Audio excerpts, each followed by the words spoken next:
काय मग मम्मी, कसं झाला प्रवास? प्रवास झाला मस्त. एक मिनिट हा. हा अक्षय, आरती जरा 200 रुपये पाठव ना. 200 रुपये. हा ठीक आहे, मी लगेच पाठवते.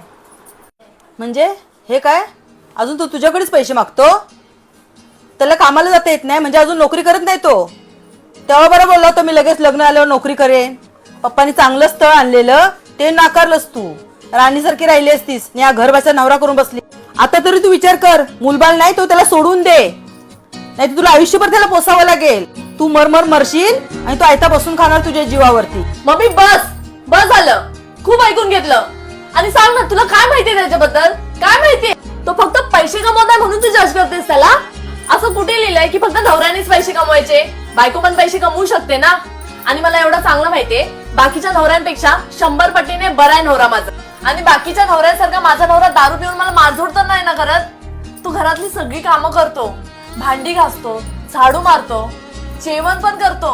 आणि एवढंच काय, मी कामावरून आली की माझी विचारपूस पण करतो. मला बरं नसल्यावर तो माझी काळजी घेतो. माझ्या करिअरला, माझ्या स्वप्नांना तो सपोर्ट करतोय. तो मला बोलतो, तू पुढे जा, मी आहे तुझ्या पाठीशी. आणि तू कामाचं काय घेऊन बसलीस ग? आज ना उद्या तो लागेलच ना कामाला. आणि तसं पण तो प्रयत्न करतोच आहे.